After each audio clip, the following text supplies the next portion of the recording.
예수님께서 가버나움에서 당신의 사역을 시작하시고 복음을 전파하시며 다니실 그때에 갈릴리 해변에서 두 형제를 만나셨습니다.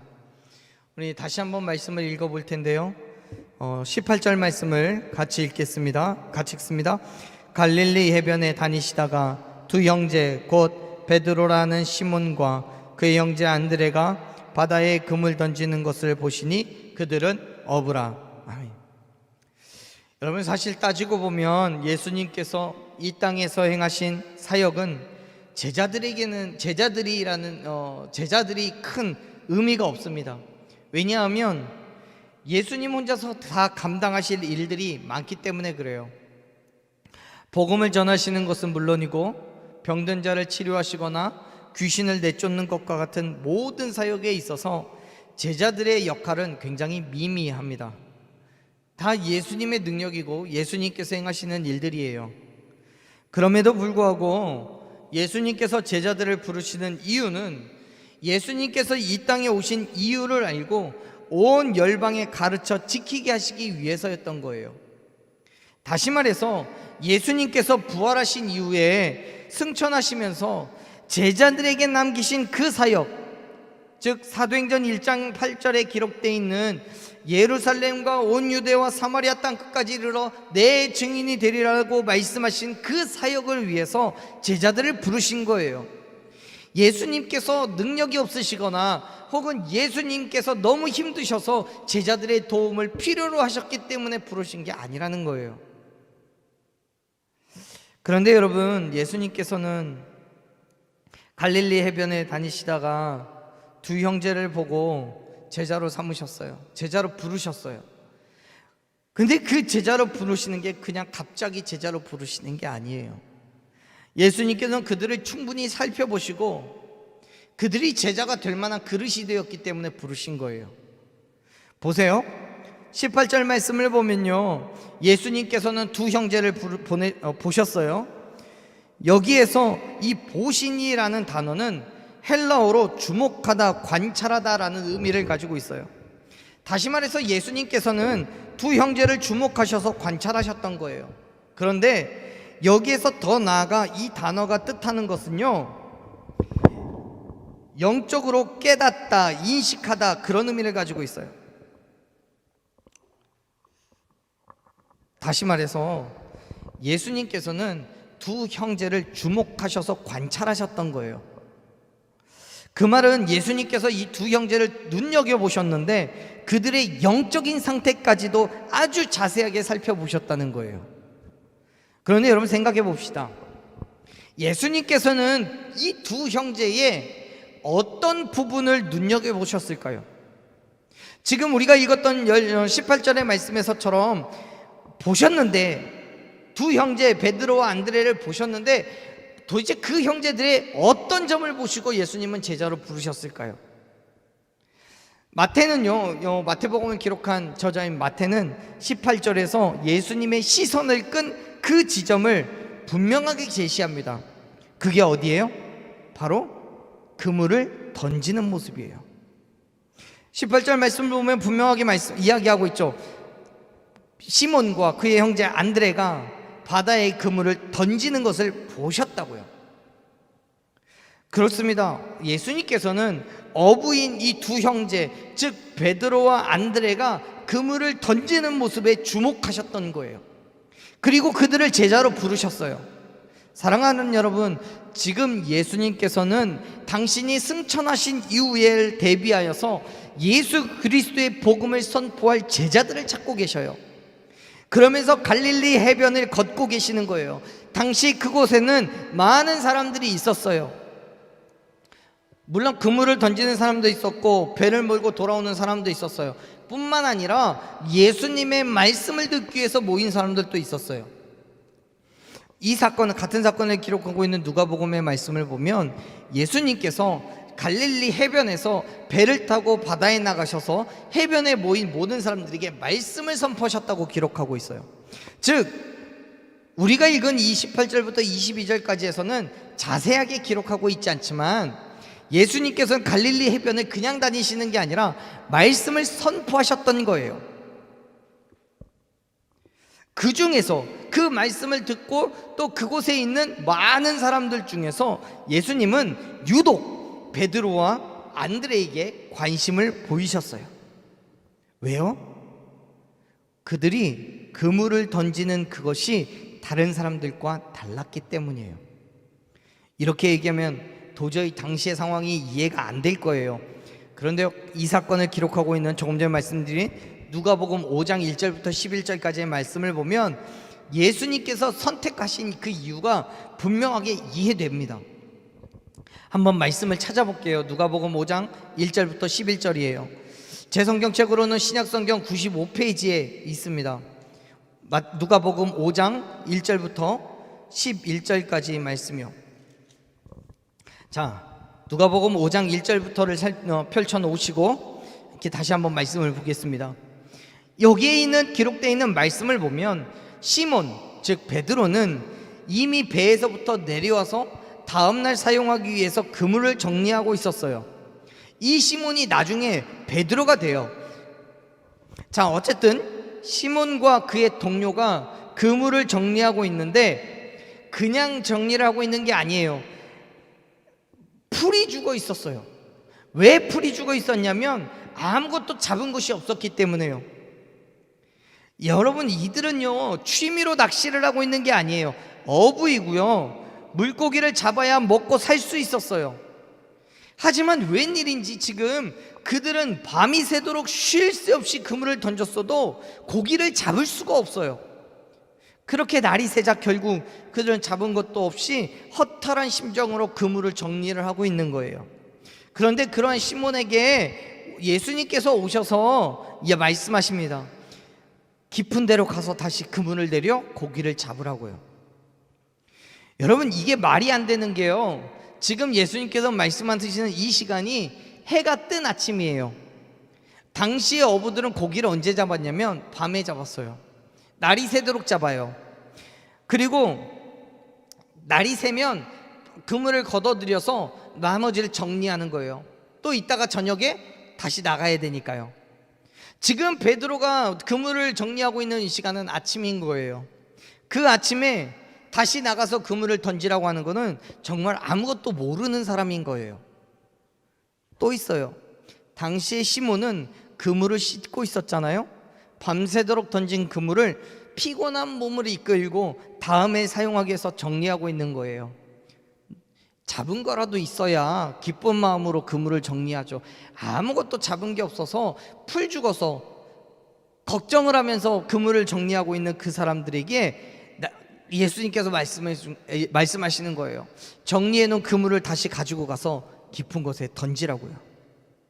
대부분의 경우에 예수님의 말씀을 들으면 짜증을 내거나 뭘 못 오는 소리 하지 말라고 하면서 무시하는 게 당연할 거예요. 하지만 시몬은 어떻게 반응합니까? 5절의 말씀을 보면, 누가복음 5장 5절의 말씀을 보면 이렇게 반응을 해요. 같이 한번 읽어볼까요? 읽습니다. 시몬이 대답하여 이르되 선생님, 우리들이 밤이 새도록 수고하였으되 잡은 것이 없지만은 말씀에 의지하여 내가 그물을 내리리이다 하고. 아멘. 여러분, 이 말씀을 오늘 우리가 읽었던 마태복음의 말씀과 연결하여서 다시 한번 정리해 보자면, 지금 예수님께서는 베드로와 안드레를 주목하셔서 보신 그 이유가 그들이 예수님의 말씀에 어떻게 반응했는지를 보셨다는 거예요. 즉, 우리가 읽었던 마태복음 4장에서도 말씀하고 있잖아요. 그들이 그물을 던지는 것을 보셨는데 그 그물을 던지는 게 조금 전에 읽었던 누가복음 5장 5절에 있었던 예수님의 말씀에 순종하여서 내가 밤새도록 그물을 던졌지만 잡은 것이 없어요. 그러나 말씀에 의지해서 내가 그물을 던지겠습니다. 이 그물을 던지는 것을 예수님은 주목하셨던 거예요. 사랑하는 여러분, 예수님께서 부르시고 사용하시는 사람은요 다른 사람이 아니에요. 예수님의 말씀에 얼마만큼 믿고 순종하는지를 보고 계신다는 사실을 믿으시길 바랍니다. 누가복음에서 베드로가 그렇게 말하잖아요. 지금은 내가 잡은 것이 없지만 너무나 지쳤고 그물도 다 정리해서 인간적으로 생각하면 너무도 귀찮고 힘든 일이지만, 그리고 내가 이미 해봐서 안 된다는 거 뻔히 다 알지만 예수님의 말씀을 의지해서 그물을 내리겠노라고요. 순종하는 거예요. 그 예수님의 말씀에 순종했을 때 베드로에게 놀라운 기적이 일어났음을 믿으시길 바랍니다. 여러분, 예수님은 믿음과 순종을 통하여서 역사하신다는 사실을 기억하시길 바랍니다. 그런데 중요한 것은 그 믿음이, 그리고 그 순종이 쉽지 않다는 거예요. 말씀드렸죠. 베드로가 다시 예수님의 말씀대로 그물을 끌고 가서 깊은 바다에 던지는 건 쉽지 않은 일이에요. 힘들어요. 귀찮아요. 그리고 이미 한번 해봤던 일이에요. 안 될 걸 뻔히 알아요. 그럼에도 불구하고 예수님께서 말씀하셨기 때문에 나가는 거예요. 그게 진짜 순종인 거죠. 이렇게 하면 될 줄 뻔히 알면서, 이렇게 하면 맞다는 걸 뻔히 알면서 안 하는 건 더 웃기는 거죠. 근데요, 그럼 그거는요, 순종이라고 말하기보다는 그건 진리인 거예요. 그래서 진짜 순종은 인간적인 지식과 경험으로 이해되지 않아도, 말이 안 돼도 예수님께서 말씀하셨기 때문에 그 말씀을 의지하여서 나가는 것이 진정한 순종인 줄로 믿으시길 바랍니다.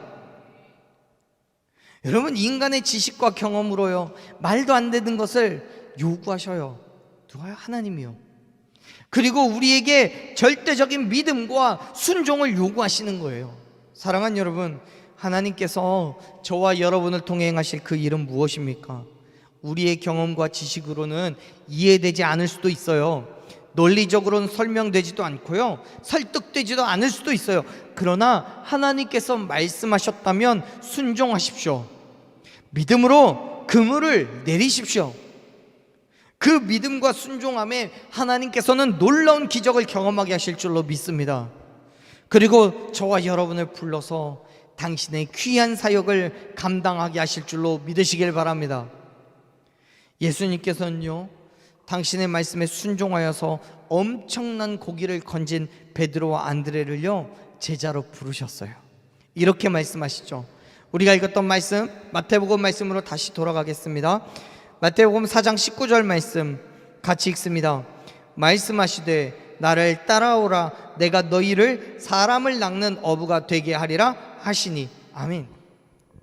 여러분, 예수님은 베드로와 안드레에게 말씀하십니다. 나를 따라오라고, 사람을 낚는 어부가 되게 하시겠다고요. 지금 예수님은요, 아주 단호한 어조로 명령하셔요. 나를 따라오라고요. 여러분, 예수님께서는 자신의 일에 최선을 다하고 있는 베드로와 요한을 향해 내게 오라고 명령하셔요. 하나님의 말씀에, 예수님의 말씀에 절대적인 순종을 하고 있는 베드로와 요한을 향해서 내게 오라고 명령하셔요. 이거는 권유나 제한이 아니에요. 나한테 오는 게 어떻겠니? 나와 함께 가보지 않으련? 말씀하시는 게 아니에요. 반드시 따라야 하는 단호한 명령이었어요. 나를 따라와. 그건 흔히 당시에 볼 수 있었던 모습과 완전히 달라요. 당시에는요, 제자들이 스승인 랍비를 찾아가서 제자로 삼아달라고 요청을 해야 됐어요. 자신의 일에 실패한 사람이 아니라 최선을 다하는 삶으로 부르셔서 자기의 제자로 삼았었어요. 그 명령을 따지고 보면 여러분, 예수님은 베드로와 안드레의 고용주도 아니고요, 명령을 내릴 수 있는 관리도 아니에요. 하지만 예수님께서는 그들을 향해 서슴없이 나를 따라오라고 명령하셨어요. 왜요? 그들이 예수님의 말씀에 절대적인 순종을 했기 때문에요. 그물을 내리라고 했을 때 그들이 순종하여서 그물을 내렸기 때문에요. 자신들의 경험이나 지식을 다 내려놓고 말도 안 되는 예수님의 말씀에 순종했기 때문에요. 사랑하는 여러분, 저와 여러분 또한 동일하게 예수님의 제자로 살아가기 위해서 필요한 조건은요, 아주 단순합니다. 내게 돈이 많은 것이 조건이 아닙니다. 내가 지식이 많은 것도 조건이 아닙니다. 내가 힘이 센 것도 조건이 아닙니다. 내게 권력과 명예가 있는 것도 조건이 아닙니다. 예수님의 제자로 살아갈 수 있는 가장 필요한 조건은 예수님의 말씀에 믿고 순종하는 것임을 믿으시길 바랍니다. 내가 계획하고 내가 주관하여서 이끌고 가는 삶이 아니라 예수 그리스도 앞에 내 삶을 맡겨놓고 그의 삶을 따라가는 그 삶이 바로 예수님의 제자된 삶임을 기억하시길 바랍니다.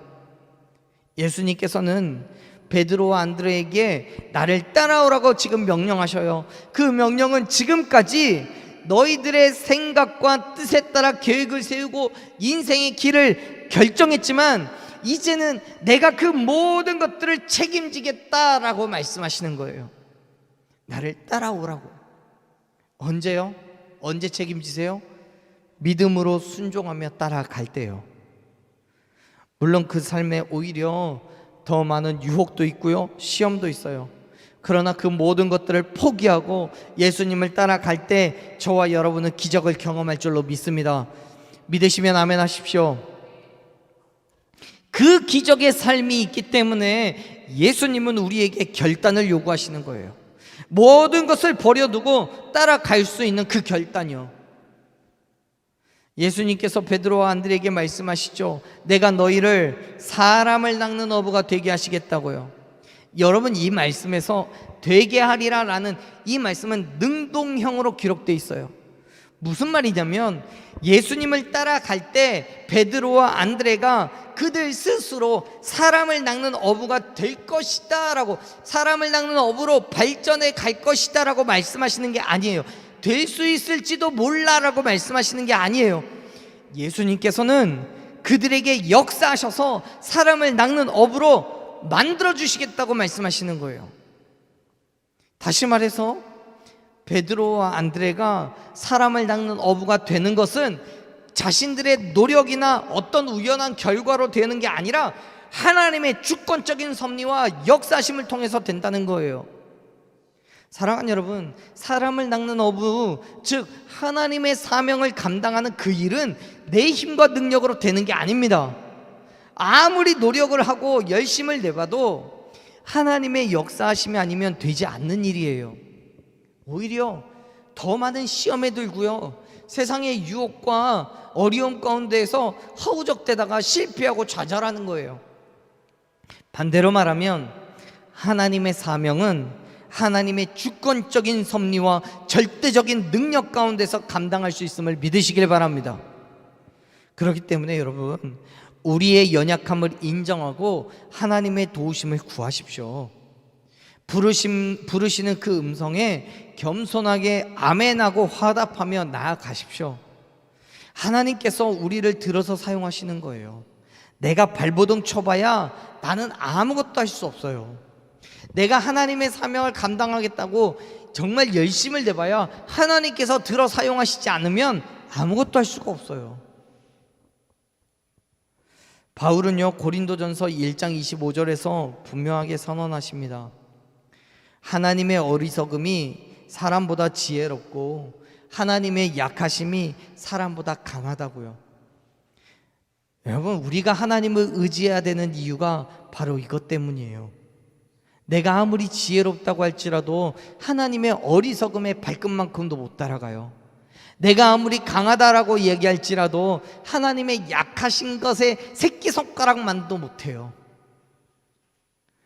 여러분, 우리가 하나님의 섭리에 내 삶을 맡겨놓고 하나님의 힘과 능력 앞에 굴복해야 되는 이유가 바로 이것 때문이에요. 내 자랑, 내 만족, 내 교만으로 하나님의 사명을 감당할 수 없어요. 내가 내 욕심 챙긴다고 세상 가운데 내 이름을 드러내기 위해서 하나님의 이름을 빌어서 내가 사용한 일을 한다고 할지라도요, 하나님께서 그 삶에 역사하시지 않는다면 그 삶은 결코 성공한 삶이라고 말할 수 없습니다. 아니요, 성공을 할 수가 없어요. 왜요? 하나님이 일하시지 않으시니까요. 사람이 자기의 길을 계획할지라도 그 걸음을 인도하시는 분이 바로 하나님이시라고 잠언의 기자는 말씀하고 있습니다. 우리를 부르시는 예수 그리스도의 음성에 귀를 기울이십시오. 그분의 섭리와 역사하심에 순종하십시오. 사람을 낚는 어부, 내가 할 수 없는 그 놀라운 일들을 하나님께서 감당하게 하실 줄로 믿으시길 바랍니다. 그 믿음으로 예수 그리스도의 그 부르심 가운데 즉각적으로 반응하며 나아가는 저와 여러분이 되기를 간절히 축원합니다. 자, 여러분, 예수님의 부르심에 베드로와 안드레가 어떻게 반응을 하고 있습니까? 30절 말씀을 보면 20절이죠. 20절 말씀을 보면 이렇게 기록되어 있어요. 20절 같이 읽어볼게요. 그들이 곧 그물을 버려두고 예수를 따르니라. 아멘. 베드로와 안드레는 곧 그물을 버려두고 예수님을 따라갑니다. 그 길에, 그 결단에 어떠한 주저함도 없어요. 역시 누가복음의 말씀에 의하면 그들은 그물이 찢어질 것만 같은 많은 물고기를 잡았어요. 예수님 말씀에 순종하여서 그 깊은 곳에 그물을 던졌을 때 정말 그물이 찢어지는 것처럼 느껴질 정도로 많은 물고기를 잡았어요. 그런데요, 우리가 조금 전에 읽었던 20절 말씀을 보세요. 그들은 그물을 버려두고 예수님을 쫓아요. 그물을 버렸다는 것은요, 그 안에 담겨진 그 모든 고기들도 물고기들도 다 버렸다는 거예요. 예수님을 따라가면서 예수님 잠깐만 기다리세요, 이 물고기 정리해서 몇 마리만 좀 가져갑시다 라고 말하지 않아요. 그 모든 것들을 베드로와 안드레는 아낌없이 포기하고 예수님을 따라가요. 그물도 버렸어요. 배도 버렸어요. 자신의 생업과 삶의 자리도 다 버렸어요. 무슨 말입니까? 지금까지는 이 땅을 바라보는 삶을 살았다면 이제부터는 예수 그리스도를 바라보는 삶으로 바뀌었다는 거예요. 세상에 속한 삶을 살아갔던 사람들이 이제는 예수 그리스도를 중심으로 살아가기 시작했다는 거예요. 여러분, 버려두고라는 말의 헬라어는요, 보내버리다, 포기하다라는 말의 의미를 가지고 있습니다. 그것은 그물에 대한 소유권과 사용권을 완전히 포기하고 그것들로부터 등을 돌렸다는 거예요. 더 이상 돌아보지 않아요. 그것에 대해서 욕망을 품지 않아요. 더 이상 욕심 부리지 않아요. 세상의 것들의 가치를 완전히 끊어내버렸어요. 사랑하는 여러분, 예수님의 제자가 된다는 것은 세상에 속해 있는 그 삶을 부정하고 포기하는 것에서부터 시작되는 거예요. 예수님의 제자로 살기를 결단하면서 세상의 것들을 여전히 움켜쥐고 있다면 그건 진짜 예수님의 제자가 아닌 거예요. 물론 우리의 삶이 여전히 세상에 속해 있기 때문에 세상의 물질 필요합니다. 세상의 것들이 필요합니다. 그런데요, 우리의 가치관과 삶의 방식이 세상의 것들과 같아서는 안 된다는 거예요. 그래서 바울은 로마서 12장 2절에서 뭐라고 얘기합니까? 이 세대를 본받지 말라고 얘기해요. 오직 마음을 새롭게 함으로 변화를 받으라고 말해요. 세대를 본받지 마요. 이 땅의 것들을 탐내지 마요. 따라가지 마세요. 하나님의 백성, 그리스도인 된 삶은 하나님의 가치관으로 하나님의 뜻을 이루어가는 삶인 줄로 믿으시길 바랍니다. 지금 베드로와 안드레가요, 그러한 삶을 결단하는 거예요. 그리고 그들이 가지고 있었던, 소유하고 있던 그물들, 이제 금방 막 끌어올린 엄청나게 많은 물고기들, 배, 모든 것들을 다 내버려 두고 예수님을 쫓아가는 거예요. 자신들만의 삶의 방식이 있었고 가치관이 있었어요. 그러한 삶을 함께 살아가던 동료와 가족들도 있었어요. 하지만 예수님의 부르심에 믿음으로 순종하며 따라가는 거예요. 그때 그들의 삶이 이전의 삶과는 완전히 바뀌어졌음을 믿으시길 바랍니다. 더 이상 세상을 본받지 않아요. 새로운 삶의 가치관을 받아들였어요. 예수 그리스도의 가치관을 받아들였어요. 그렇게 하나님의 백성으로, 예수님의 제자로 변화된 삶을 살아가기를 결단하고 시작한 거예요. 사랑하는 여러분, 오늘 하나님께서는 저와 여러분을 당신의 백성으로 온전한 그리스도인의 삶으로 부르시고 계십니다. 물론 그 부르심에는 조건이 있습니다. 모든 것을 버려야 된다는 거예요. 세상의 것을 포기해야 된다는 거예요. 오직 하나님의 것만을 취해야 한다는 조건이 붙습니다. 하지만 여러분, 오해하지 마세요. 우리가 세상의 것을 포기한다고 해서 완전히 빈털터리가 되는 게 아니에요. 오히려 이전보다 더 많은 것들을 소유할 수 있고 이전보다는 더 많은 기쁨을 누릴 수 있음을 믿으시길 바랍니다.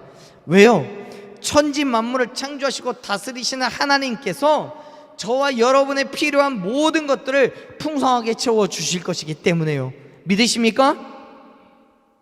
세상에서는 찾을 수도 없고 얻을 수도 없는 완전한 평안과 위로와 안식을 허락해 주심을 믿으시길 바랍니다.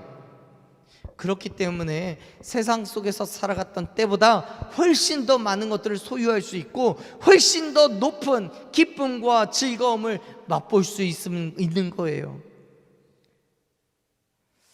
사랑하는 여러분, 오늘 다시 한번 예수 그리스도의 그 부르심 가운데 아멘으로 화답하며 나아가는 저와 여러분 되기를 축원합니다. 세상의 가치관 버리고 하나님의 뜻대로 살아가기를 오늘 이 시간 결단하기를 소망합니다.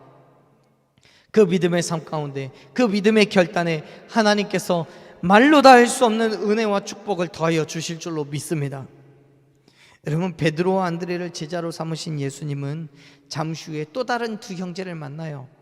곧 세베대의 아들 야고보와 그 형제 요한이죠. 21절 22절 말씀을 같이 읽어보겠습니다. 읽습니다.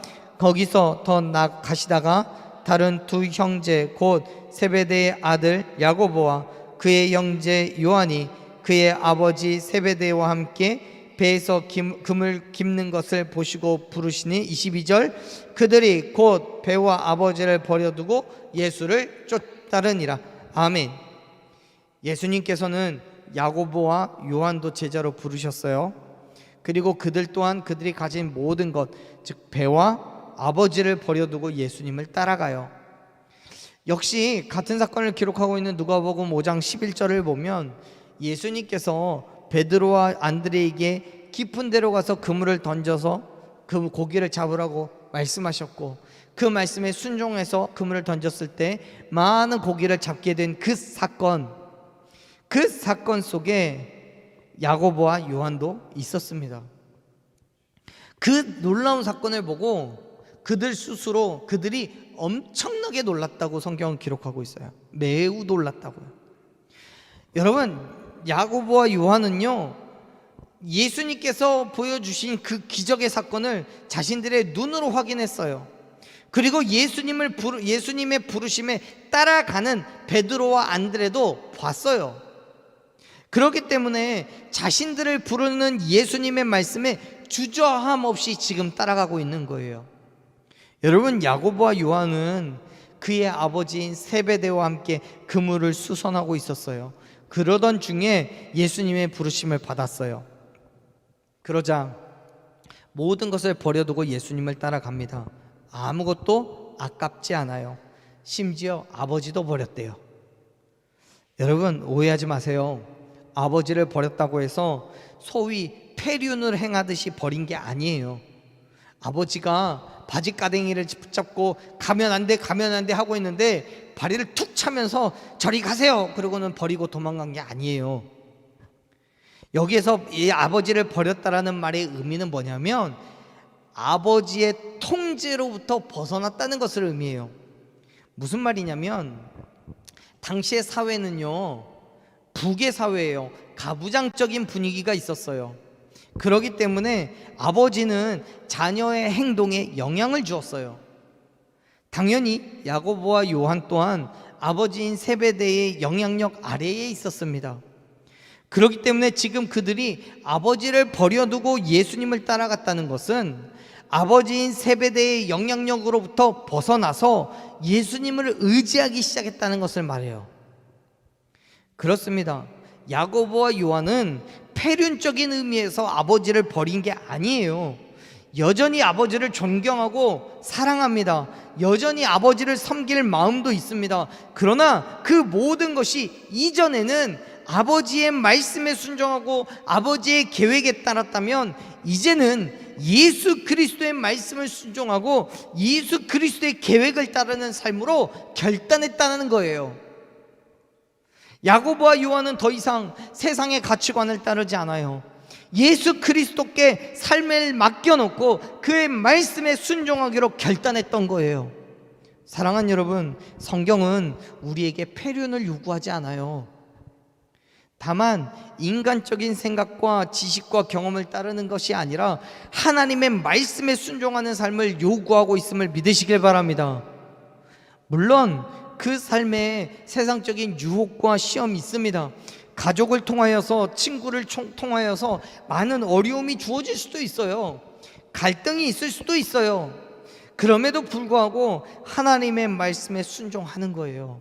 세상을 쫓지 않고 예수 그리스도를 쫓아 살아가는 삶을 결단해야 되는 거예요. 이 땅 바라보지 않고요, 하나를 바라보면서 살아가는 그 믿음의 삶을 결단하십시오. 사랑하는 여러분, 예수 그리스도의 부르심에 즉각적으로 순종하며 따라가십시오. 세상 그 누구에게도 허락되지 않은 귀한 예수 그리스도의 제자가 되는 직분을 저와 여러분에게 허락하시고 그 삶을 살아갈 수 있도록 힘과 능력을 하나님께서 더하여 주실 줄로 믿습니다. 우리에게 허락된 삶이요, 그 믿음의 결단 속에 하나님의 놀라우신 은혜가 있습니다. 그 은혜를 기대하십시오. 지금은 힘들고요, 지금은 고민이 될 수도 있고요, 여러 가지 것들로 불편할 수도 있습니다. 그러나 우리가 예수 그리스도의 놀라우신 일들을 기대하며 우리의 믿음의 삶으로 결단하고 나아갈 때 성령 하나님께서 저와 여러분을 붙잡아 주시고 우리의 길을 인도하시며 힘과 능력을 더하여 주시고 세상에서는 찾을 수도 없고 볼 수도 없는 놀라운 기적을 역사하여 주실 줄로 믿습니다. 그 믿음으로 하나님께서 허락하신 그 은혜와 축복을 경험하는 저와 여러분이 되기를 간절히 축원합니다. 믿음으로 예수 그리스도의 그 부르심 가운데 순종하며 나아가십시오. 그 나아가는 믿음의 발걸음, 저와 여러분이 나아가는 발걸음 되기를 간절히 축원합니다.